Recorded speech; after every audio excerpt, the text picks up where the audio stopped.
Je m'appelle Nicolas et je veux vous raconter l'histoire d'un homme qui est rentré de l'autre bout du monde pour découvrir que sa vie entière avait été brisée en 42 morceaux, et qui a choisi, dans ce couloir d'hôpital, de rester plus silencieux que ce que tout le monde attendait.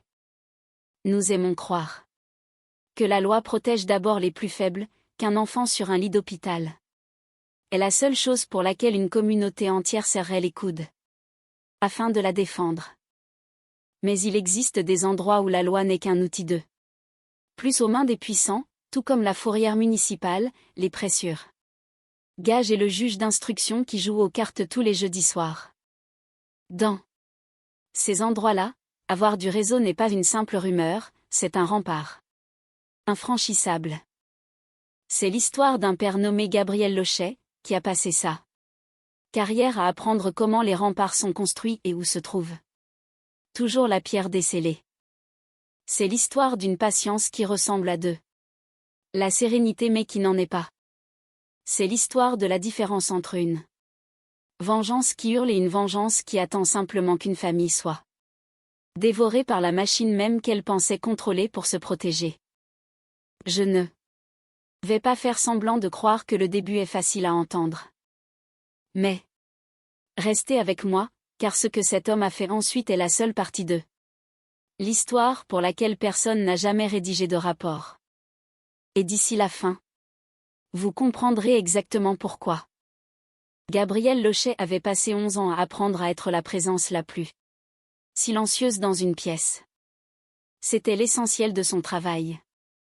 Bien avant les périodes de sa vie qui n'avaient pas de nom et qui ne rapportaient aucune médaille, il avait appris que l'homme bruyant est celui que l'on repère en premier.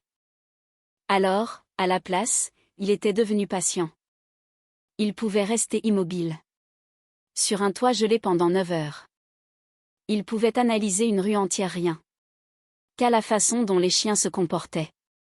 Lorsqu'il avait fini par quitter ce service, il n'était pas devenu consultant en sécurité ou garde du corps, ni aucune de ces professions vers lesquelles se tournent habituellement les hommes. Comme lui.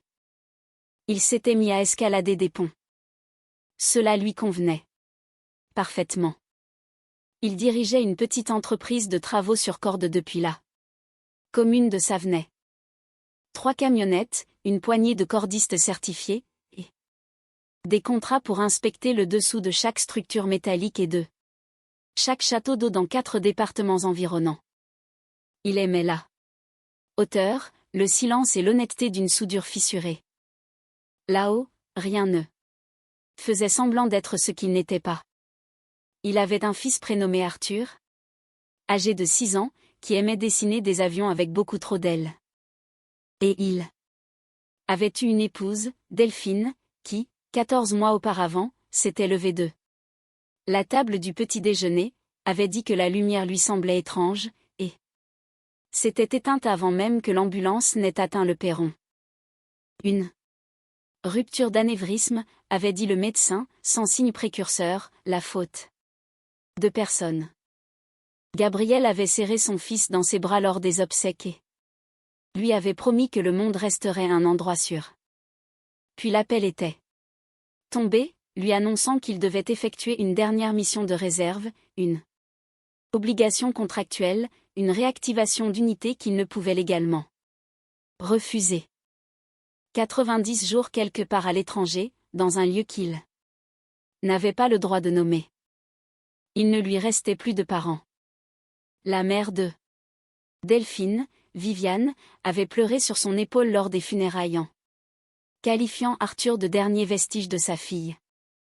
Lorsqu'elle avait proposé de garder le petit garçon au sein de sa famille pendant l'absence de Gabriel, cela lui avait semblé, durant le mois le plus sombre de son existence, être une bénédiction. Il savait pourtant ce qu'étaient les Keller. Tout le monde dans le secteur le savait. Les proches de Viviane géraient les dépanneuses, la fourrière, les prêts d'argent, un club privé aux horaires douteux appelé la volière, et ils avaient la mémoire très longue lorsqu'il s'agissait de savoir qui leur devait quoi. Mais Viviane était la mère de Delphine. Elle avait tenu le petit Arthur dans ses bras le jour de sa naissance. Gabriel s'était dit que les liens du sang devaient bien signifier quelque chose. Il embrassa son fils sur le front, lui dit d'être courageux et monta dans l'avion. Il revint par un mardi gris, 91 jours plus tard, un sac militaire sur l'épaule et un avion en bois à la main, qu'il avait sculpté sur 3 continents différents. La maison était vide. Pas silencieuse. Vide. Ce genre de vide qu'un homme entraîné ressent jusque dans ses dents. Aucun dessin sur le réfrigérateur. Les chaussures d'Arthur avaient disparu du paillasson. Une voisine d'en face, Madame Prévost, fit quelques pas sur son allée en apercevant sa camionnette, puis elle s'arrêta brusquement, plaqua sa main sur sa bouche et rentra chez elle sans dire un mot. 11 minutes plus tard, il se trouvait aux urgences pédiatriques de l'hôpital de Savenay, qui sentait le désinfectant et le plastique chaud. Une infirmière tenta de lui demander son identité. Il ne prononça que 4 mots, « Je suis son père ». Et quelque chose dans le timbre de sa voix fit instantanément place nette dans le couloir. On le conduisit vers une chambre aux parois vitrées. Et pendant un instant, Gabriel Lochet, qui avait pourtant vu les pires atrocités que les hommes s'infligent les uns aux autres, ne comprit pas ce qu'il avait sous les yeux. La petite silhouette dans le lit était bardée de fils, maintenue par des attelles et plâtrée de toutes parts. Ses 2 bras étaient immobilisés, une jambe était suspendue, et une couronne de bandage entourait une zone rasée de son cuir chevelu. Son visage était si tuméfié et d'un teint jaune-vert si prononcé que le regard de Gabriel s'en détourna par 2 fois, refusant l'évidence, avant de s'y poser définitivement, lui arrachant un son qu'il n'avait jamais émis de sa vie, un râle sourd, brisé, aussitôt étouffé. Monsieur Lochet, commença le médecin, une femme calme aux mains assurées, le docteur Inès Castanda. Elle avait l'expression de quelqu'un qui avait attendu son arrivée tout en la redoutant. « S'il vous plaît, asseyez-vous. »« Dites-le-moi debout, » répondit-il. Elle l'observa un instant, puis hocha la tête, car elle comprenait les hommes qui avaient besoin de rester debout pour encaisser les coups. Elle afficha les examens médicaux à l'écran. 42 fractures distinctes, dit-elle doucement, à différents stades d'évolution. Certaines datent de plusieurs mois et se sont mal consolidées. D'autres ont entre 8 et 10 jours. Les côtes, les 2 avant-bras. Ce n'est pas le résultat d'un simple accident, monsieur Lochet. Ce schéma, ces fractures spyroïdes, cette guérison par étapes. Tout cela s'est produit lentement, sur une longue période, infligée par quelqu'un qui savait comment s'y prendre pour que cela reste invisible sous les vêtements. La main de Gabriel se posa sur le dossier métallique d'une chaise et le serra jusqu'à ce que le métal gémisse. « Ceci », ajouta le docteur Castanda d'une voix plus basse en tournant l'écran pour lui montrer les photographies des avant-bras de son fils. Les brûlures n'étaient pas des projections accidentelles. Il s'agissait de formes nettes, répétées, délibérées. La géométrie ronde et plate d'un outil appliqué. Puis retiré, appliqué puis retiré. Il a cessé de parler il y a environ 3 semaines, dit-elle, nous ignorons s'il s'agit d'une conséquence du traumatisme crânien ou... Elle ne termina pas sa phrase. Gabriel fixa longuement les formes marquées sur la peau de son fils. Quand il reprit la parole, sa voix était devenue totalement neutre et monocorde.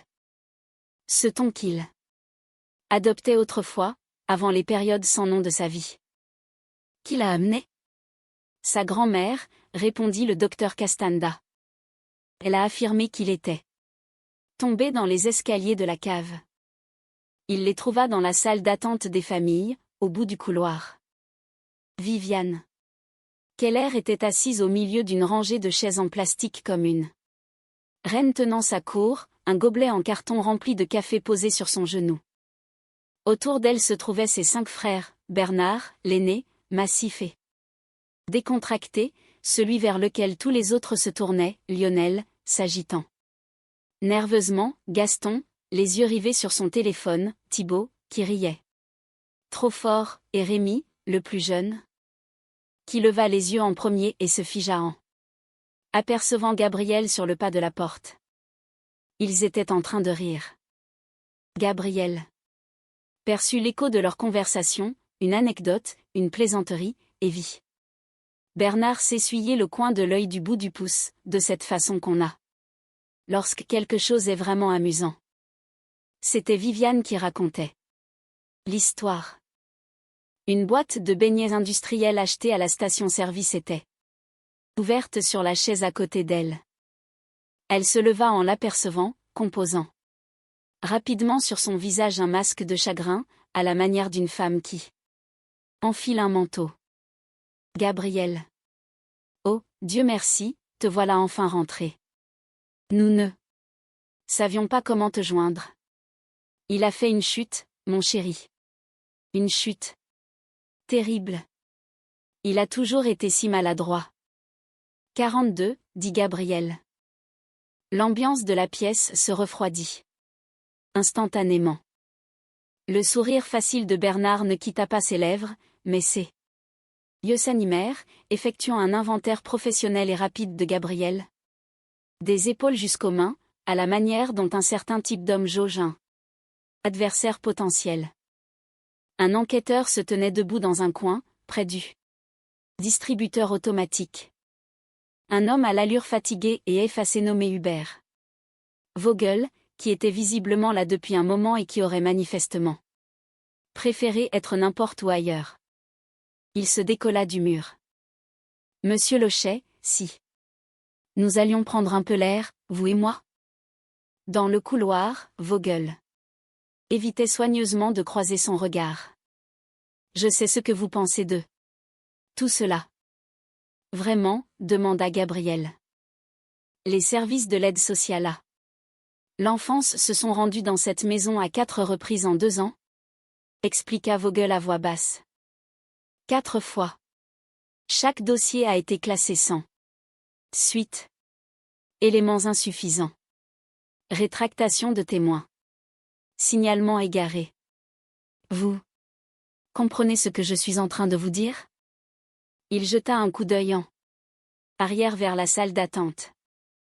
Les Keller ont des appuis solides, monsieur Lochet. Bernard fait transiter la moitié des cautions judiciaires de la région par son cabinet. Il y a 2 magistrats locaux qui rateraient la messe plus tôt que de manquer sa réception de fin d'année. Je peux tout consigner par écrit. Je peux transmettre le rapport à ma hiérarchie, et le dossier sera classé exactement comme les 4 précédents. Et la seule chose qui aura changé, c'est qu'ils connaîtront votre nom. Il soupira. Personne dans ce district ne poursuivra un Keller en justice. Je suis désolé. Sincèrement désolé. Gabriel regarda à travers la vitre, plus loin dans le couloir, l'image des brûlures qui brillaient encore sur l'écran du docteur Castanda. Ses formes rondées, régulières, appliquées puis retirées par quelqu'un qui disposait de tout son temps et n'avait absolument rien à craindre. Ce n'est pas grave, adjudant, dit-il d'une voix presque douce. C'est donc une bonne chose que je ne sois pas revenu pour porter plainte. Vogel sia, surpris. Quoi? Rien, répondit Gabriel. Il ne cassa rien. Cela les surprit, comme il l'apprit plus tard. Il s'était préparé à affronter l'ancien soldat en colère qui renverse une table, qui donne un coup de poing, leur offrant ainsi un motif d'arrestation et une justification pour le déclarer psychologiquement instable. Il ne leur laissa aucune prise. Au lieu de cela, il se fit discret, de la seule manière qu'il connaissait, et commença à monter un dossier de ciblage précis. Sa première démarche concerna le petit garçon. Gabriel passa 2 jours aux côtés du docteur Castanda. À la fin De ces 2 jours, il obtint un élément que les Keller n'avaient pas anticipé. Un transfert médical. Une place dans un programme de traumatologie pédiatrique. Au sein d'un hôpital pour enfants situé 2 départements plus au nord, bien au-delà de la zone d'influence des Keller.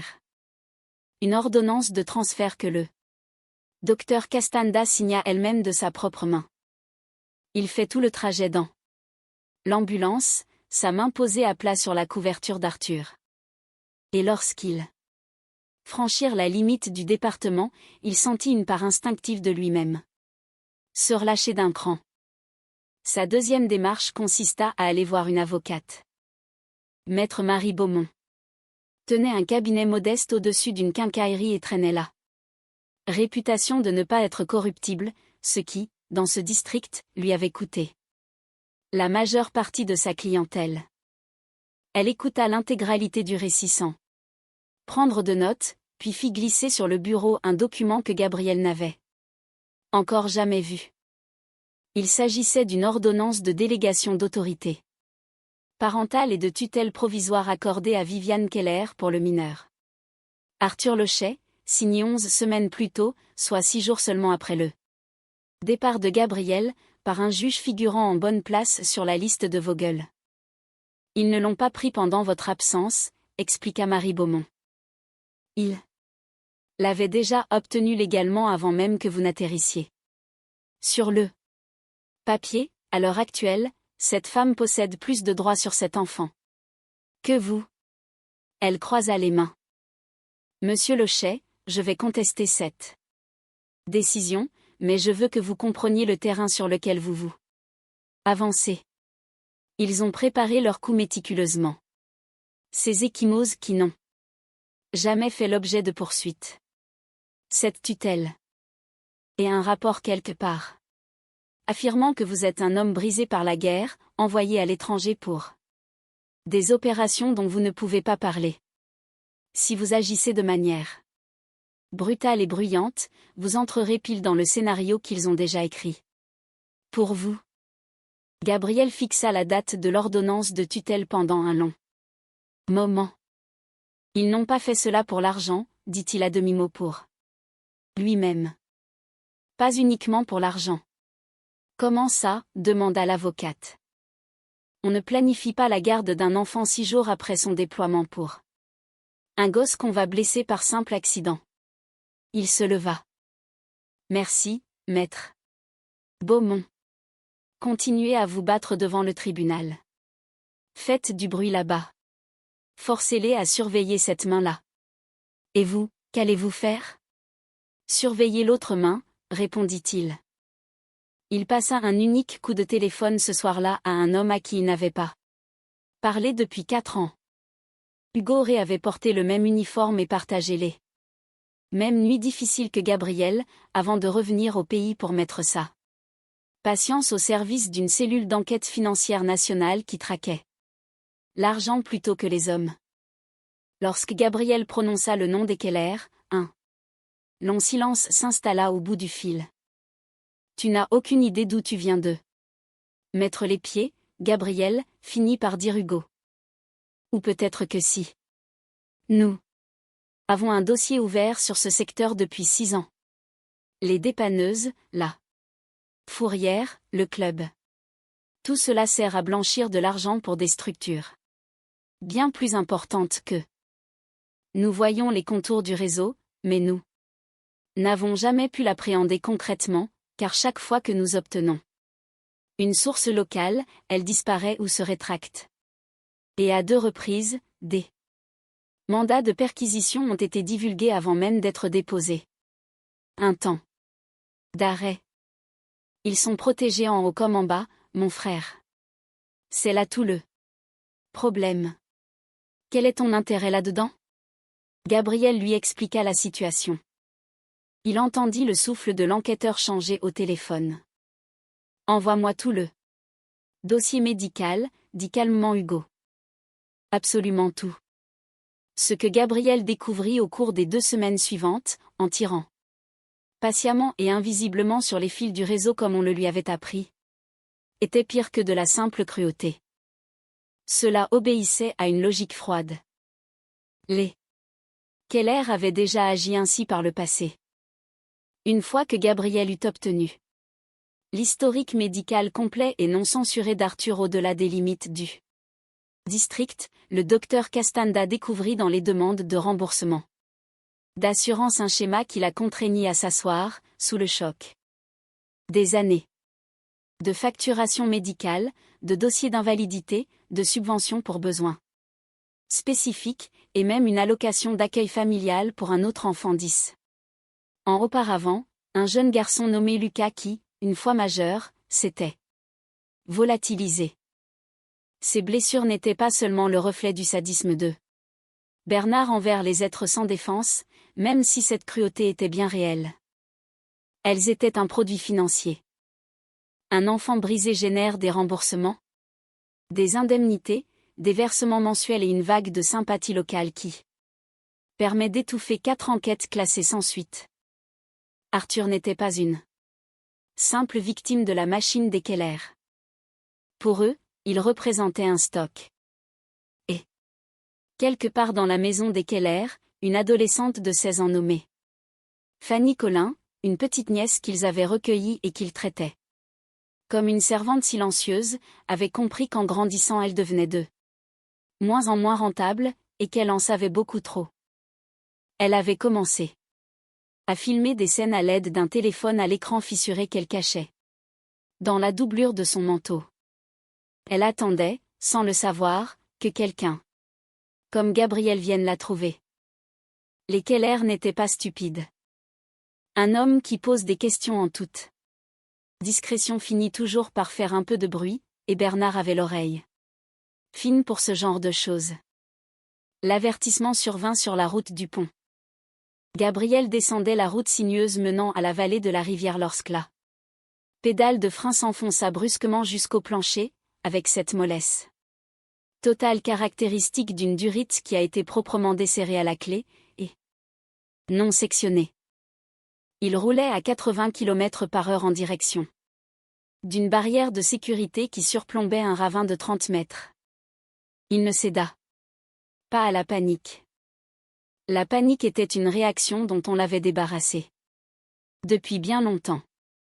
Il rétrograda rapidement, laissa frotter le flanc de sa camionnette contre la roche dans un long hurlement de tôle froissée, et parvint à immobiliser le véhicule contre la falaise, les roues avant à moins de 2 mètres du vide. Il resta assis là un moment, le temps de reprendre son souffle.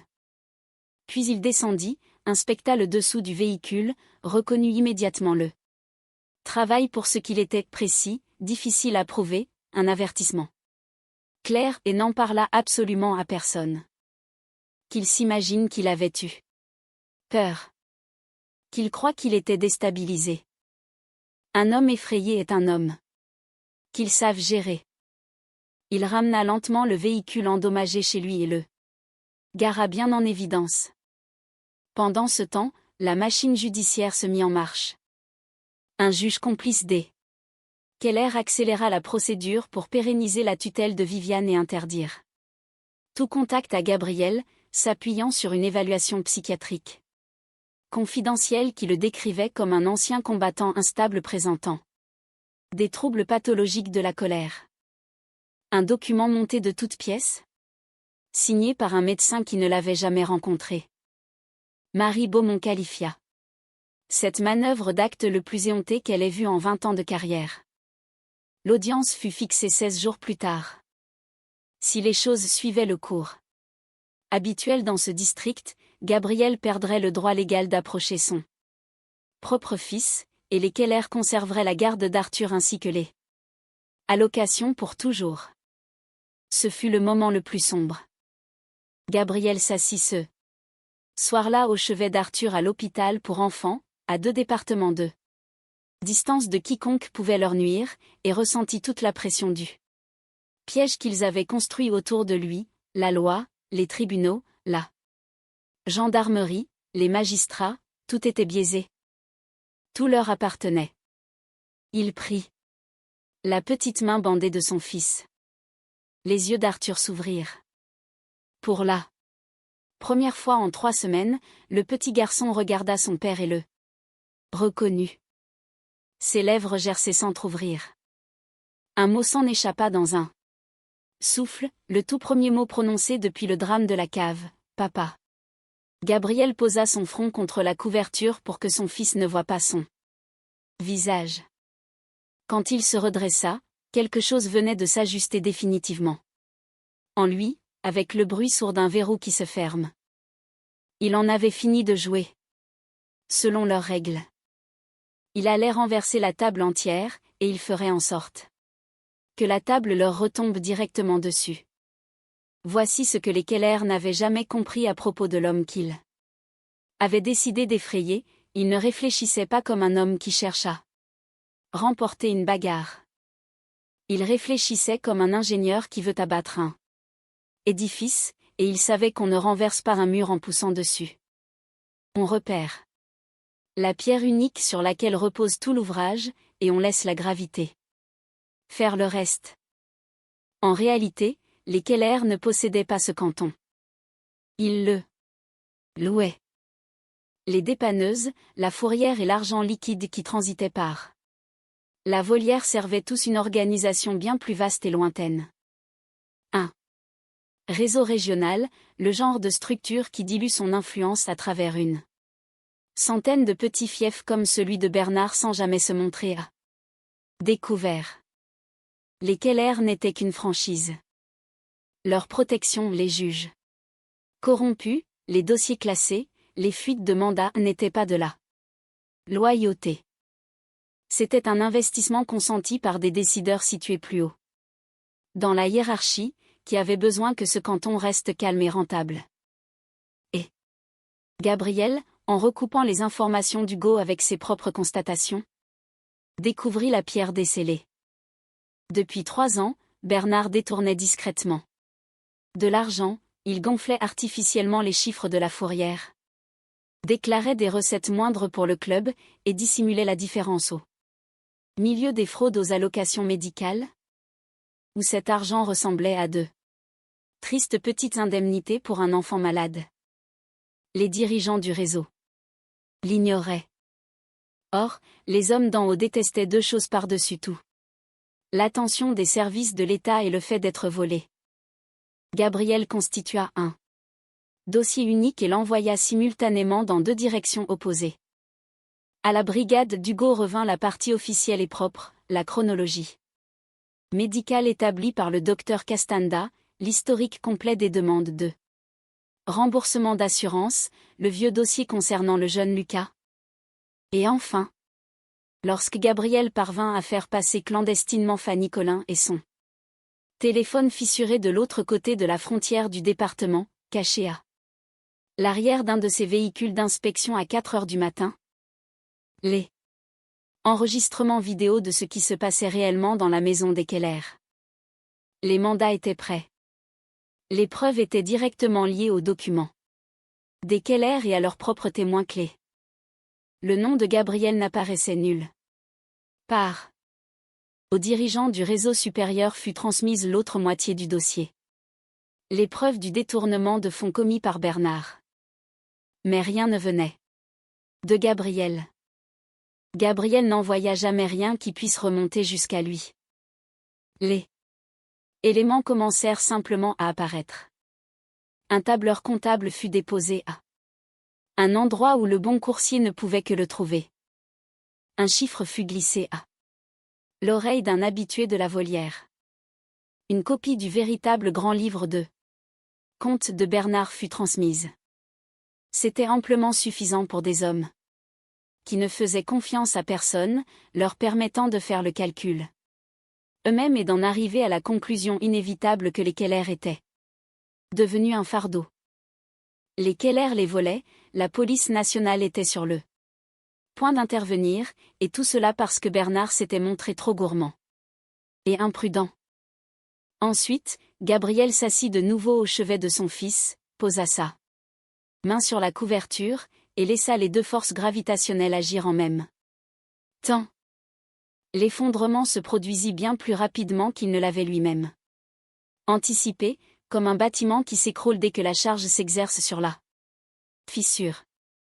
Les dirigeants du réseau supérieur réagirent les premiers, car c'est ainsi que fonctionne ce milieu. Ils coupèrent les ponts avec les Keller avant d'être entraînés dans leur chute. Du jour au lendemain, la protection qui avait étouffé 4 enquêtes s'évapora purement et simplement. Les 2 juges qui auraient manqué la messe pour Bernard devinrent soudainement injoignables. L'un d'eux se récusa de l'audience de tutelle par une simple note de 2 lignes. L'autre partit précipitamment en vacances. Le candidat soutenu par la gendarmerie locale renvoya la contribution financière des Keller accompagnée d'une lettre rédigée par son avocat. Personne n'expliqua pourquoi au Keller.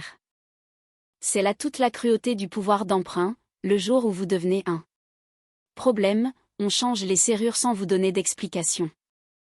Puis la brigade financière intervint, car Hugo disposait enfin de ce que 6 années d'enquête ne lui avaient jamais apporté, des preuves irréfutables qui ne dépendaient pas d'un témoin local susceptible de disparaître. Puisque la source résidait dans la comptabilité même des Keller et dans les aveux de la jeune fille, désormais en sécurité dans un autre département. La fourrière fut saisie. Un mardi. Les comptes bancaires du cabinet de cautionnement furent gelés. Les gendarmes pénétrèrent dans la volière à l'heure du dîner, munis d'un mandat d'arrêt dont personne n'avait eu vent, car cette fois, la procédure n'était pas passée par les intermédiaires corrompus de Bernard. Et les frères, privés de leur rempart et sentant le sol se dérober sous leurs pieds, firent exactement ce que Gabriel savait qu'ils feraient, car c'est ainsi que réagissent toujours les hommes lâches et acculés. Ils se trahirent les uns les autres.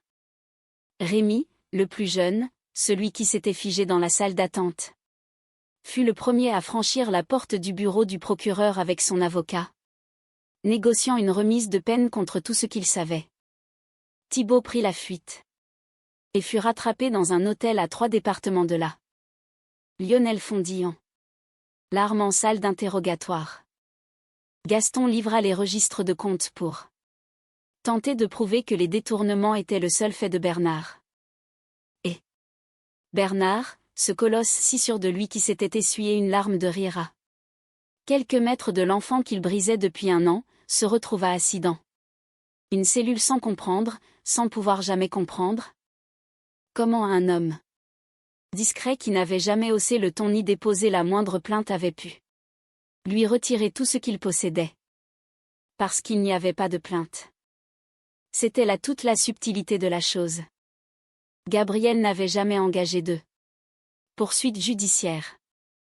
Il n'avait jamais donné de coup de poing, proféré aucune menace, ni offert le profil du vétéran colérique et prévisible qu'il s'attendait à voir figurer dans leur dossier. Il s'était contenté de livrer la vérité aux 2 seules puissances auxquelles les Keller ne pouvaient pas survivre, la justice qu'il croyait posséder, et les parrains qu'il pensait les protéger. Puis il s'était effacé. Ce qu'il fit ensuite ne figura dans aucun rapport officiel, car tous les éléments de l'enquête appartenaient aux Keller, leur propre livre de compte, leur fraude, leurs témoins clés, leur propre cupidité, leurs dirigeants et leurs propres frères. Ils s'étaient simplement assurés que la machine qu'ils avaient construite pour broyer un enfant se retourne enfin contre eux. L'audience de tutelle eut finalement lieu, mais pas dans le canton de Savenay, et devant aucun des juges à qui les Keller avaient un jour payé un verre. Marie Beaumont avait discrètement obtenu un dépaysement de l'affaire, au motif qu'aucun procès équitable n'était possible dans un secteur où la famille de la requérante faisait l'objet d'une saisie par la justice nationale. Dans une salle d'audience sobre, située 2 départements plus au nord, le docteur Inès Castanda détailla les 42 fractures à différents stades de guérison. Et les marques de brûlure qu'aucune chute d'escalier n'aurait jamais pu provoquer. Fanny Collin, désormais hors de danger, raconta calmement au juge ce qu'elle avait filmé et pourquoi elle l'avait fait. La demande de tutelle permanente de Viviane Keller fut rejetée, l'ordonnance provisoire fut annulée. Pour cause d'obtention frauduleuse, et son nom fut transmis à la brigade financière qui détenait déjà ses frères. La garde exclusive de l'enfant fut confiée au père. Gabriel emmena Arthur vers le nord dès que le petit garçon fut en état de voyager, dans une petite maison au bord d'un lac où le seul métal présent était la coque d'une barque et le seul bruit nocturne le clapotis de l'eau contre le ponton. La guérison fut lente. Il y eut des nuits où l'enfant se réveillait en hurlant et ne pouvait être apaisé que par la voix de son père dans l'obscurité. Il y eut des plâtres à retirer, un long parcours médical à suivre, accompagné par le docteur Castanda qui faisait le trajet une fois par mois, s'étant promis que ce petit garçon-là ne ferait pas partie de ses échecs. Fanny Collin s'installa également avec eux.